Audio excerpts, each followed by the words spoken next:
Hey guys, welcome back to my channel. So this video, I want to go through some of the pros and cons of Magiblade. So let's go through the cons first. The con is that if you are lagging on your server, so for example, I am playing on PS5 Asia, and I believe the PS5 Asia server is in Japan.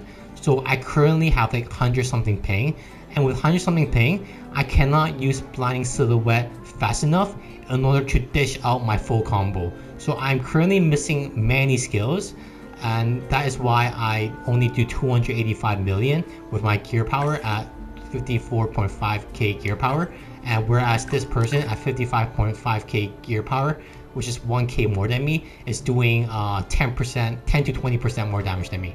And that is because of the ping. And without the ping problem, I tested out in the training ground.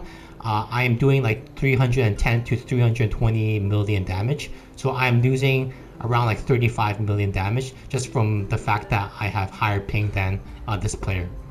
But the good thing for Magiblade is that the DPS is actually pretty good. So for example, if we look at Berserker, this Berserker is 64k gear power, and he's only doing 370 million damage. And this Berserker, he's 57k, so 57.6k, and he's only doing 235 million. So Magiblade at like this gear power level and being able to dish out this amount of damage is actually really good. If you look at Elementalist, this person, he's 59k power, and he's only doing 261 million damage. And for Warlock, granted this person is not that well geared, but still the damage discrepancy is huge. If we look at Bounty Hunter, sorry, I just clicked off it.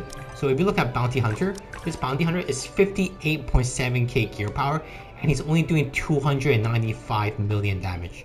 And if we look at, for example, Blade Maiden is actually one of the classes that I think scales pretty well in the game so far.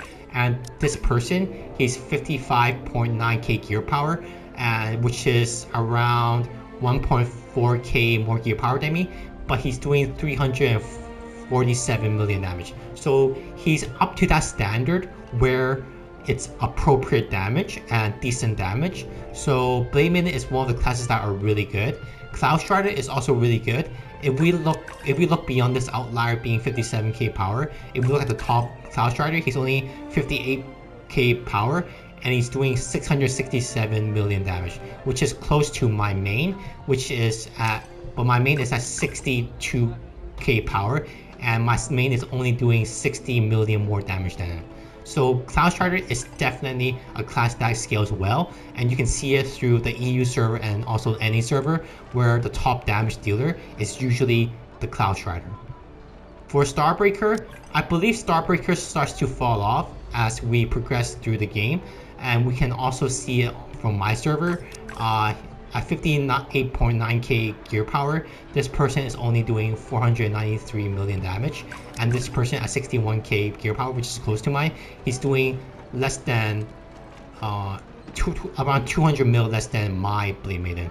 So I believe Starbreaker falls off as we get through into the end game, but this may change as we get Hex Chest gear, but I still think that Starbreaker will fall off eventually. But Cloud Strider and Blade Maiden will still be on top, and also Magiblade will still be very good into the late game, especially as we scale more and we get more sources of elemental enhancement attribute sources. So that is the pros and cons of Magiblade and the state of Magiblade on the PS5 Asia server. If you like the video, please drop a comment and press the button to like the video. And if you want to see more Crystal of Atlan content, please feel free to subscribe to my channel. I will do more content, and I'll see you on the next one.